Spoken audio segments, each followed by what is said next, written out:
Bienvenue. Le Conseil des ministres des Affaires étrangères de la CEAC se tenait ce matin dans la sous-région, dirigé notamment par le président du Conseil des ministres de la communauté. Il y avait 2 points à l'ordre du jour. C'est le ministre des Affaires étrangères du Gabon qui a donc présidé officiellement les travaux. Le compte-rendu, Jean-Raoul Badinga et Médard Ngeng. Ce Conseil des ministres réunissait les 11 États membres de la CEAC. Il se déroulait en vidéoconférence dans un contexte marqué par la Covid-19. 2 points étaient à l'ordre du jour et réunissaient les ministres des Affaires étrangères de la sous-région. Il fallait faire l'état des lieux, des ratifications et du paiement des contributions.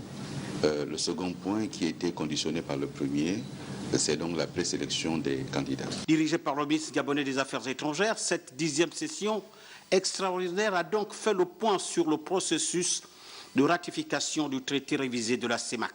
À ce stade, il y a 5 pays qui ont ratifié le traité révisé de la communauté. Or, au terme des dispositions de ce traité, il n'entrera en vigueur que lorsque 7 États l'auront ratifié.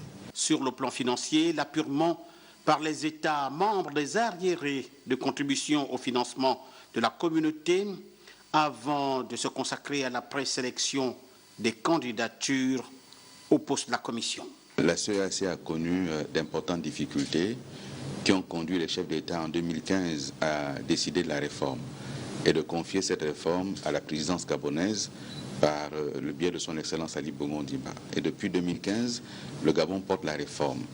Pendant de longues années, certains pays ont connu des difficultés et n'ont pas pu se mettre à jour de leurs contributions.